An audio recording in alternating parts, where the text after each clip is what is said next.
Hi everyone, welcome back to Random Thoughts and Talks. I hope you all are doing really well. And आज का जो topic रहेगा वो रहेगा politics को लेके। इलेक्शंस चल रहे हैं फ़िलहाल, तो मैं भी अपनी नॉलेज और ओपिनियन शेयर करूँगा। और पहले मैं बता दूँ यार, मेरे मेरा जो भी ओपिनियन है या मेरी जो भी सोच है वो किसी धर्म के खिलाफ नहीं है, किसी रिलीजन के खिलाफ नहीं है। क्योंकि मेरा अपना सर्कल है यार, मेरा प्रोफेशनल सर्कल है, पर्सनल सर्कल है। तो मैं नहीं चाहता कि कोई ये वीडियो देख के सोचे कि यार ये बंदा ऐसा सोचता है, मतलब ये दिमाग में रख के चल रहा है। रिलीजन के खिलाफ मेरा कभी भी नहीं रहा यार, कभी भी नहीं। ये डिस्टिंक्शन, रेस वगैरह, ये चीज़ें बिल्कुल भी मैटर नहीं करती मेरे लिए। पता ही है जिनके साथ मेरे कनेक्शन है। तो बाकी चीज़, अब बात करते हैं इलेक्शंस की। तो इलेक्शंस में आम आदमी की क्या एक्सपेक्टेशन रहती है कि महंगाई जो है वो ठीक ठाक रहे, महंगाई कम हो और जॉब्स मिले, जॉब्स आसानी से मिल जाए ताकि ज़िंदगी सही रहे। ठीक है, यही चाहिए कॉमन मैन को, और क्या चाहिए। महंगाई, मैं पहले आपको बता दूं, महंगाई समझ लो कैसे बढ़ती है।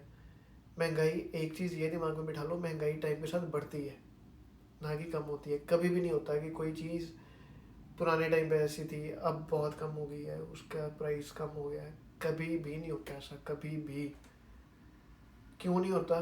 क्योंकि टाइम के साथ साथ पॉपुलेशन बढ़ रही है। ठीक है, चीज़ों की डिमांड बढ़ रही है। डिमांड बढ़ रही है तो मतलब उस चीज़ का प्राइस, ठीक है, वो बढ़ेगा ही बढ़ेगा भाई, वो कम नहीं होगा।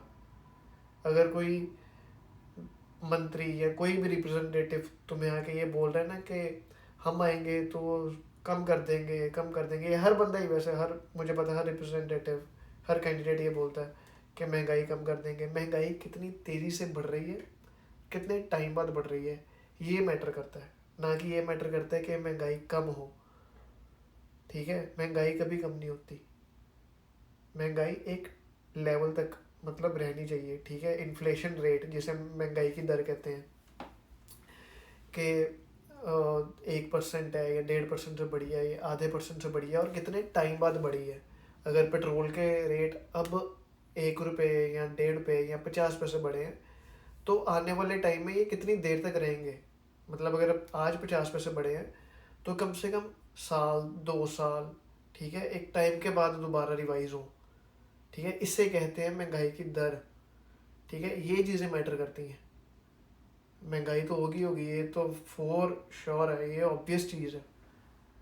ठीक है, लेकिन होगी कितने टाइम बाद और कितने स्लैब से होगी, कितने ग्राफ से होगी, वो मैटर करता है। बाकी पहले आप ये देखो कि रिसोर्सेज कौन कौन से हैं, और वो रिसोर्सेज इन हाउस प्रोड्यूस हो रहे हैं या इम्पोर्ट हो रहे हैं। जैसे पेट्रोल है, पेट्रोल जो है वह ऑयल रिफाइनरीज, जो कंपनीज होती हैं, ऑयल रिफाइनरी मतलब जहाँ पे कच्चा तेल प्रोसेस होता है और उससे पेट्रोल बनता है। कच्चे तेल को हम बोलते हैं crude oil. Crude oil India बाहर से मंगवाता है, उस पर एक्साइज ड्यूटी पे करते हैं जो मंगवाते हैं। जैसे किसी कंपनी की ऑयल रिफाइनरी है, जैसे रिलायंस की है, तो वो एक्साइज ड्यूटी पे करेगी। ठीक है, वो तेल मंगवाने के लिए। फिर तेल प्रोसेस होगा, फिर डिस्ट्रीब्यूशन चैनल में जाएगा। ठीक है, तेल से पेट्रोल बनेगा, फिर आगे वो डिस्ट्रीब्यूशन चैनल पे जाता है। और अब हम जब एक स्टेट से दूसरी स्टेट पे जाते हैं, हमेशा आपने नोट किया होगा कि पेट्रोल या तो कम हुआ है या पेट्रोल के प्राइस ज़्यादा हुए हैं। हमेशा होता है ये क्यों होता है? क्योंकि हमेशा टैक्स स्लैब होती है। एक टैक्स स्लैब होती है सेंट्रल गवर्नमेंट के पास और एक रहती है स्टेट गवर्नमेंट के पास। अगर सेंट्रल गवर्नमेंट पूरा टैक्स स्लैब यूज़ कर लेना, मतलब 55%, जहाँ तक मेरी नॉलेज है, शायद अब चेंज हो गया होगा, 55%, 55% जो है वो टैक्स सेंट्रल गवर्नमेंट के हाथ में रहता है, 45% जो है वो स्टेट के हाथ में रहता है। अगर आप अमृतसर से हिमाचल जा रहे हैं तो वहाँ की स्टेट गवर्नमेंट ने जो है ना वो टैक्स कम लगाया है पेट्रोल पे, इसलिए वो फ़र्क है। सेंट्रल से सेम मिल रहा है सबको। ठीक है, ये बिल्कुल ये भी ज़रूरी है कि यार सेंट्रल गवर्नमेंट को कम लगाना चाहिए, मगर वो डिपेंड करता है बहुत से सर्कमस्टांसेस पर। ठीक है, अभी इंटरनेशनल कॉन्फ्लिक्ट्स चल रहे हैं। ठीक है, बहुत सी ऐसी चीज़ें हैं। मैं किसी चीज़ को वो नहीं कर रहा कि नहीं, स्पेसिफाई नहीं कर रहा कि यार वो चीज़ बिल्कुल सही है। ऑफकोर्स यार, चीज़ों को बदलाव होना तो बहुत ज़रूरी है, लेकिन चीज़ें समझनी पहले बहुत ज़रूरी है। ठीक है, तुम किस चीज़ को कंसीडर कर रहे हो पहले ये देख लो कि उसे समझ भी आ रही है, वो कैसे काम करती है, पहले ये समझ लो। दूसरी बात है नौकरी की। नौकरी अगर तो कोई प्राइवेट सेक्टर में है, उसे ये पता है कि उसे टेक्नोलॉजिकली अवेयर रहना पड़ेगा हर टाइम पे मार्केट में सर्वाइव करने के लिए, क्योंकि टेक्नोलॉजी इतनी तेज़ी से बदल रही है। अगर एक प्राइवेट सेक्टर का बंदा अपने आप को जागरूक है, अपने आप को अवेयर नहीं कर रहा, अपने आप को अपग्रेड नहीं कर रहा, तो वो मार्केट में सस्टेन कर ही नहीं पाएगा। ठीक है, बिल्कुल नहीं सस्टेन कर पाएगा। अब बात आती है गवर्नमेंट जॉब्स की। गवर्नमेंट जॉब्स में क्यों लोग कहते हैं गवर्नमेंट जॉब्स? क्योंकि जॉब सिक्योरिटी है। एक बार गद्दी पे बैठ गया तो बस ठीक है। कभी सुने कि उन्हें डर है नौकरी खोने का? कभी नहीं होता भाई, कभी भी नहीं होता। कभी सुने कि प्राइवेट सेक्टर में किसी ने हड़ताल कर दी है, प्रोटेस्ट पे बैठ गए, उनकी ये मांगे पूरी करो? मुझे लग रहा है एक्लिप्स हज़ारों साल बाद आया होगा, लेकिन ये चीज़ें बिल्कुल ही नहीं वो हुई भाई। हज़ारों साल बाद एक्लिप्स हो गया होगा, लेकिन हड़ताल तो आज तक नहीं सुनी कि प्राइवेट सेक्टर में ही होगी। बिल्कुल ही नहीं सुनी। शायद ही कभी हुआ होगा, शायद, बहुत रेयर कोई लेबर कम्युनिटी होगी जिन्होंने किया होगा। वैसे नहीं होती यार, जो आज का सिनेरियो है बिल्कुल भी नहीं होता ये चीज़, क्योंकि उनका बेचारों का कोई वो कम्युनिटी नहीं है ऐसी। वो सभी बस शिकायत करते रहते हैं, पर नहीं है कम्युनिटी ऐसी यार। और फंक्शनैलिटी अगर तुम देखो प्राइवेट सेक्टर में, परफॉर्मेंस देखो, तो वो एक से बढ़ के एक है। और अब दूसरे लेवल पे आ जाओ गवर्नमेंट में। गवर्नमेंट में परफॉर्मेंस, मैं ये नहीं कह रहा सबकी बुरी है, लेकिन सबको इस चीज़ की जॉब सिक्योरिटी को लेके ना परफॉर्मेंस लेवल तुम प्राइवेट से कंपेयर करो तो बिल्कुल ही बकवास है, बहुत बकवास। तुम एक हॉस्पिटल की एडमिनिस्ट्रेशन देखो, एक प्राइवेट हॉस्पिटल और एक गवर्नमेंट हॉस्पिटल, क्या ऐसी चीज़ें हैं यार जो गवर्नमेंट हॉस्पिटल में नहीं है और प्राइवेट हॉस्पिटल में ज़्यादा है? गवर्नमेंट फंड्स देती है, हेल्थ केयर फंड्स होते हैं, प्रॉपर हर चीज़ की एलोकेशन हो रही है, लेकिन वहाँ पे कोई रेगुलेशन नहीं है, वहाँ का स्टाफ ही नहीं जाता। मैं तुम्हें ये बात बता दूँ भाई, मैंने एक क्लीनर, गवर्नमेंट हॉस्पिटल के क्लीनर को फिनाइल की बॉटल्स ले जाते हुए देखा है। ठीक है, और वो भी ये नहीं कि चोरी छिपे, ये आपस में सब डिसाइड हो गए। ठीक है, ये कुदरती खड़ा हुआ था, मैं तो सुन रहा था चलो बात। मैं कहा यार इन्होंने कैसे, ये कैसे तरक्की करेगा एक आम आदमी? एक तुम भी उस लेवल के क्लीनर लेवल का बंदा अगर करप्ट है, तो तुम कैसे शिकायत कर रहे हो कि हमारे ऊपर का जो है वो सही होगा? हर हर लेवल पे करप्शन हो रही है, हर लेवल पे। और सुधार ऐसा होता ही नहीं है। कोई भी सरकार कहे ना कि मैं आके चीज़ें सुधार दूंगी, मुझे बहुत उम्मीद थी। उम्मीद क्या, मुझे, मैं बड़ा इम्प्रेस होता था भगवंत मान जी से, क्योंकि पहली बात तो ये कि भगत सिंह जी को ये पहली बार कोई है जो जिन्होंने इतना ऑनर किया। दूसरी बात ये कि भाई जितनी ऐड की ना, ग्राउंड रियलिटी बहुत लग गया उनसे। ठीक है, काम कहीं बहुत अच्छे भी हुए होंगे, पर जो मेरा एक्सपीरियंस है, अगर मैं हॉस्पिटल्स की बात करूँ तो मेरा जो, मैं गुरु नानक देव हॉस्पिटल की बात करूँ अमृतसर में, भाई अगर तो तुम्हारा कनेक्शन है तो ठीक है, नहीं तो मैं ये नहीं कह रहा बहुत ही ज़्यादा बुरा, पर हाँ एमरजेंसी में।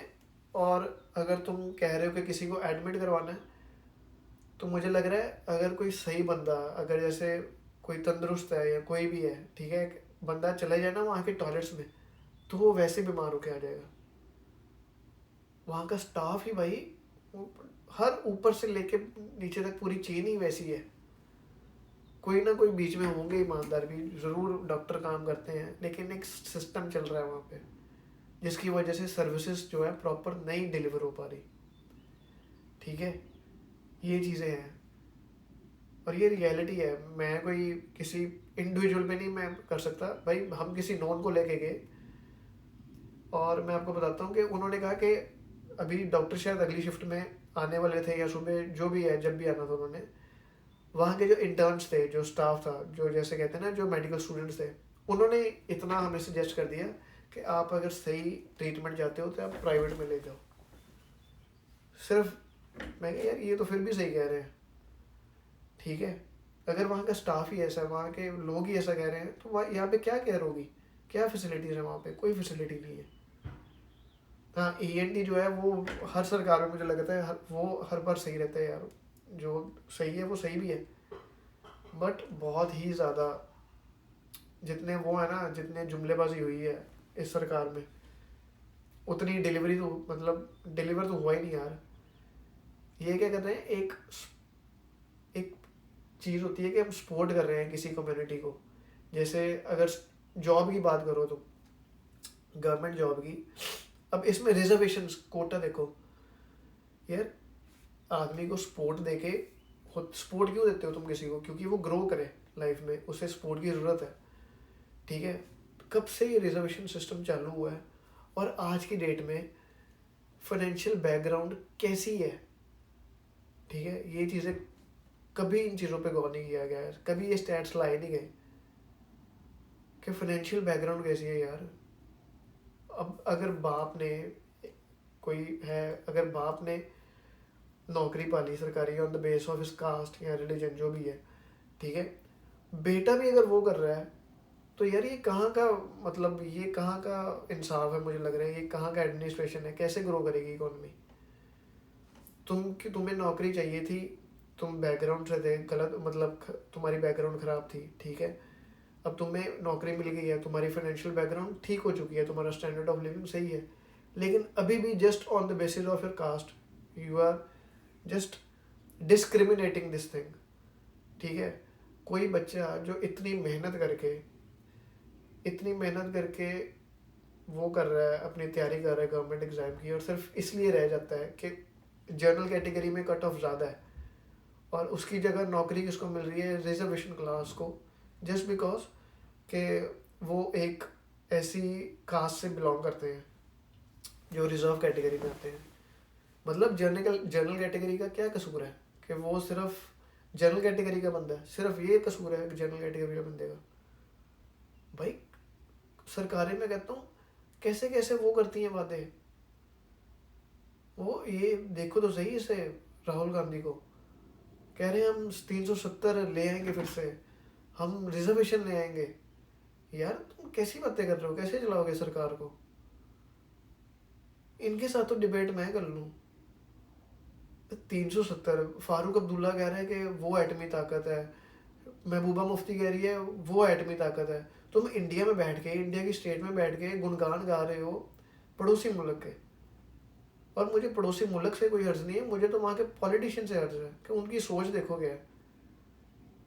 370 भाई, पहले तुम पढ़ो कि है क्या, कि इंडिया में कोई भी लॉ, कोई भी कानून बनेगा ना, तो वो जम्मू और कश्मीर की सरकार चाहेगी तो जम्मू और कश्मीर में लागू होगा, नहीं तो नहीं होगा। इतने हराम हो रहे हैं कि इन्होंने 370 लाने के बाद, ये जब कहते थे ना पहले कि 200 साल तक नहीं जा सकती, क्यों नहीं जा सकती? वो क्यों नहीं जा सकती? क्योंकि कॉन्स्टिट्यूंट असेंबली, जो अगर हर स्टेट की कॉन्स्टिट्यूंट असेंबली होती है जो वहाँ पे कानून लाती है, कानून के बदलाव होते हैं, पॉलिसीज बनती हैं, ठीक है, इन्होंने कॉन्स्टिट्यूंट असेंबली ख़त्म कर दी। कॉन्स्टिट्यूंट असेंबली है ही नहीं JNK की, ठीक है, तभी तो कहते थे 200 साल तक नहीं ख़त्म कर सकते।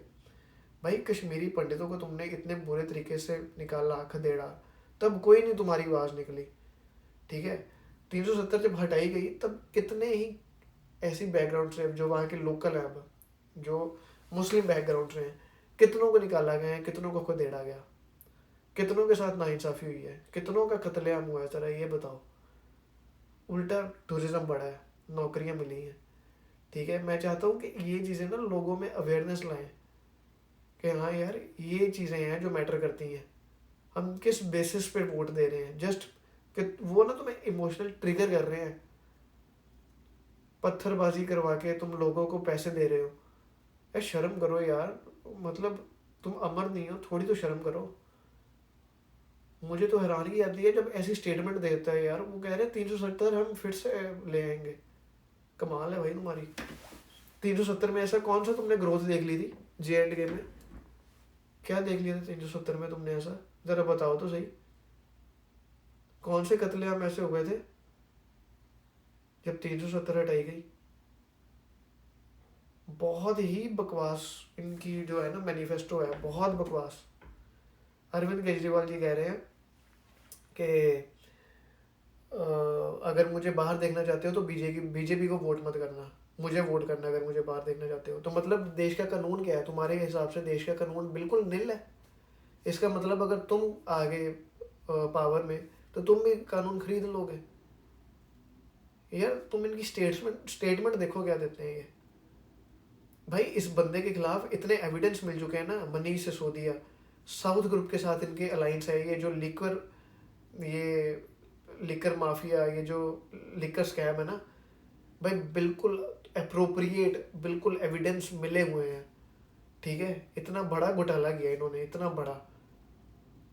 तुम किसी की सहायता करके, तुम किसी को अगर तुम हेल्प कर रहे हो एक कम्युनिटी को, तुम्हारा गोल होना चाहिए हम कम्युनिटी को आगे लेके जाएं। ठीक है, तुम कह रहे हो घर बैठे बैठे जब किसी को कुछ तुम देना शुरू कर दो ना, वो कमज़ोर ही होगा। ठीक है यार, तुम लेडीज़ के लिए कर रहे हो, तुम बुजुर्गों के लिए कर रहे हो, तुम हॉस्पिटल्स का मुद्दा उठा रहे हो, लेकिन तुम देखो सही ग्राउंड रियलिटी पे हो क्या रहा है। और ग्राउंड पे काम तब तक नहीं सही होगा जब तक एक आम आदमी की सोच नहीं बदलेगी। ठीक है, सरकार जो मर्जी आ जाए, जितना मर्जी वादे कर ले, कुछ नहीं होगा। तभी आज की डेट में कॉन्ट्रेक्चुअल जो है वो प्राइवेटाइजेशन हो रही है। सड़कों के ठेके, एयरपोर्ट्स के ठेके कंपनीज को मिलते हैं। और ये ऐसे नहीं है कि कंपनीज बस ऐसे दे दिए ठेके, प्रॉपर सिस्टम है भाई। क्योंकि जो भी बंदा आ जाता है वो सरकार को खाता ही है। अगर आज की डेट में मोहल्ले का काउंसलर भी है, जब वो जितनी देर पावर में रहता है तो, और जब वो निकल जाता है, मान लो अगले इलेक्शन हार गया, तो लोग पता क्या देख देख के खुश होते रहते हैं, उस बंदे ने क्या बनाया है लाइफ में, उस बंदे ने देख लो कितनी तरक्की कर ली है। आम आदमी कैलकुलेशन ही है, आम आदमी मेजरमेंट इस चीज़ में कर रहा है कि उसने पर्सनल ग्रोथ कैसे की है। भाई कोई पूछता ही नहीं है कि तुम्हारा वो क्या है, तुम्हारी सोच क्या है, तुम क्या बदलाव लाओगे। मैं तो इतना कॉमन, मैं क्या यार, जो इतने काउंसलर आए, इतने काउंसलर गए, जब भी ये मोहल्ले की सफाई होनी होती है, जब भी ये सीवेज सिस्टम करते हैं साफ, तो गार बाहर की बाहर ही पड़ी रहती है। किसी ने इस चीज़ पे ध्यान ही नहीं दिया। गार कैसे साफ होती है? ऊपर से जो मोटरसाइकिल, जो व्हीकल्स निकल जाते हैं वो उससे साफ होती रहती है। ये बड़ी कॉमन कॉमन चीज़ें हैं यार। तुम अगर काउंसलर कोई भी पूछना शुरू करोगे, हाँ यार क्या है, हम क्यों दें तुम्हें वोट, ठीक है, तुम इस चीज़ से इंप्रेस हो रहे हो, हाँ जी बहुत, अंकल जी बस आपका आशीर्वाद चाहिए। अरे भाई तुम पूछो तो सही। अगर कल को तुम्हारे, भगवान ना करे कि तुम किसी सरकारी हॉस्पिटल में तुम चले भी गए, ठीक है, तुमने इलाज के लिए चले गए, अगर तुम्हें नई सर्विस सही मिली तो तुम किसे पूछोगे? तुम किसे जाके शिकायत करोगे? काउंसलर को करोगे? वहाँ के वार्ड बॉय को करोगे? किसे करोगे? ये एडमिनिस्ट्रेशन तो देखो, बहुत ही बकवास है भाई, बहुत ज़्यादा। और ऐसे लीप स्टेप लाने के लिए ना, मैं तुम्हें ये बात गारंटी के साथ कह सकता हूँ कि बीजेपी ला सकती है। जो लीप्स है, ठीक है, 370 ख़त्म करना, ये सब चीज़ें, ये स्टेप आम आदमी नहीं कर सकता। आम आदमी मतलब ये स्टेप कोई और सरकार नहीं कर सकती, जहाँ तक मुझे लगता है भाई। हम पाकिस्तान को चूड़ियाँ पहना देंगे, ये कर देंगे, पीओ के ले लेंगे, भाई ये स्टेटमेंट हवा में नहीं देते वो। ठीक है, कभी ये चीज़ भूलना मत कि इंडिया का सोल्जर विद इन 48 आवर्स सरहद पार से वापस लाया गया था। कितनी सरकारें आई, कितनी सरकारें गई हैं, तुम देख लो। आज के पहले कितनी बार ऐसा हो गया यार, कोई भी हिस्ट्री की तुम उठा के देख लो, कितनी बार हुआ ऐसा। भाई सरबजीत आम आदमी था, वो नहीं लाया गया था इनसे। ठीक है, कितने टेररिस्ट अटैक्स हुए थे ये सरकार से पहले। मैं ये नहीं कह रहा कि यही सरकार सही है, ठीक है यार, किसान जो काले कानून लाए थे वो बिल्कुल गलत है यार। मुझे ऐसा लगता है कि देश का जो यूथ है वो इतना तो जानता है कि अगर सरकार कुछ गलत कर रही है तो उसकी खिलाफत करनी है, अगर कुछ सही कर रही है तो उसकी पैरवी भी करनी है। मतलब ठीक है यार, वो उसे सपोर्ट भी करना है। ठीक है, जहाँ पे गलत है यार वहाँ पे गलत है, बट तुम दूसरी तरफ देखो तो सही। बहुत ही बकवास उनकी जो स्टेटमेंट्स हैं, जो अगर ये कोलिशन आ भी गई ना, कोलिशन देखो किस किस की बनी है, ये अपना आम आदमी, कांग्रेस, सभी मिल चुके हैं सभी। और ये सभी वो है जिनको मतलब सिर्फ गद्दी चाहिए, सिर्फ सीट पे बैठना है इनको। ठीक है, ये आपस में लड़ पड़ेंगे, गद्दी में बैठने के लिए। ये ऐसी सरकार है, इनकी बैकग्राउंड्स देखो ये कहाँ से आ रहे हैं। मैं ये नहीं कह रहा सारे गलत है, उसे कांग्रेस है ही बेवकूफ़ों से भरी, ऐसी नहीं है, लेकिन जो डिजर्विंग है ना वो आगे आ ही नहीं रहे भाई। बहुत डिजर्विंग है, बहुत ज़्यादा है इसमें भी। ज्योतिराज सिंधिया कितना सही मिनिस्टर, मैं इतना एडमायर करता हूँ, मतलब मैं तो ऐसे बोल रहा हूँ जैसे मैं पता नहीं कौन सी लोग हूँ। वैसे ही मैं बता रहा हूँ कि भाई वो बंदा भी बीजेपी में है इस टाइम पे, ठीक है। राज ठाकरे देखो यार, कितनी सही सोच है उस बंदे की। तुम उनकी देखो कि वो बोलते कैसे हैं, ठीक है। उनकी सोच देखो, आज की डेट में वो सरकार में नहीं है, लेकिन वो बंदे की एक विजन देखो क्या है। वो बंदे काम करते हैं और काम करके एडमिट भी कर रहे हैं। तुम हमेशा कंपैरिजन करना स्टेट टू स्टेट, कि इस टाइम पे रूलिंग पार्टी जहाँ पे कोई भी सरकार है, अगर तुम हरियाणा की देखो या हिमाचल प्रदेश की देखो, तुम इसे पंजाब से कंपेयर करना। जो ये मैं खास करके पंजाब के लोगों के लिए बोल रहा हूँ। हरियाणा का गुड़गांव, हर टेक कंपनी है वहाँ पे, ठीक है। हरियाणा ओलंपिक्स में सबसे आगे है, ठीक है। गोल्ड मेडलिस्ट सबसे ज़्यादा कहाँ से होते हैं? हरियाणा से होते हैं, ठीक है। अपॉर्चुनिटीज़, जॉब अपॉर्चुनिटीज़, एक स्टेट से बंदा कहाँ पे जा रहा है? हरियाणा जा रहा है। पिछले दशक में कौन सी स्टेट में इतने इससे ज़्यादा तरक्की की है? यूपी से। आज की डेट में पंजाब में एग्रीकल्चर लेबर की शॉर्टेज है, क्योंकि पहले यूपी से आते थे लोग। लेकिन ये मेरा पर्सनल एक्सपीरियंस, मैं आपकी बात अपने पर्सनल एक्सपीरियंस की बात कर रहा हूँ भाई। बंदा बोल के गया, कह रहा है अगर मेरे घर में मुझे सब कुछ मिल रहा है तो मैं क्यों यहाँ पे नौकरी करूँ। वो तो जॉब में था, मेरे साथ था जॉब में, और वो बिल्कुल सही भी था यार। वहाँ की सरकार तो देखो, उनकी स्टेटमेंट देखो। जैसे आदित्य योगीनाथ से पीछे पूछा गया कि आप ह्यूमन राइट्स वायलेट करते हो, आपने ऐसे वो किया है, जैसे वो है ना गैंगस्टर की जो, अरे यार जो वो करवाए इन्होंने, किलिंग्स करवाई हैं, उन्होंने कोई पैसिफाई नहीं किया, कुछ नहीं किया। सिंपल एक लाइन आंसर दिया, कहते तो आप क्या चाहते हैं कि मैं थाली में फूल परोस कर उनकी आरती करूँ, मैं थाली में फूल सजाकर उनकी आरती करूँ? भाई वो बंदा साफ साफ बोल रहा है कि मैं करूँगा। और हमारे यहाँ पे सिर्फ वोट बैंक है, सिर्फ और सिर्फ वोट बैंक है, नशा ये वो। भाई मैं ही तुम्हें बता दूंगा ऐसी कितनी चीज़, कितने एरिया तो मैं ही बता दूंगा तुम्हें जहाँ पे अभी भी शरेआम हर चीज़ हो रही है। पर बोलेंगे इसको, एडमिनिस्ट्रेशन वैसा है। पुलिस को बोलोगे, पुलिस भी साथ में। अब यार मैं इस इंडिविजुअली मैं किसी को नहीं कह सकता यार, मतलब कहाँ पे जाए बंदा, ठीक है। इसलिए तुम्हारे पास अभी अपॉर्चुनिटी है भाई।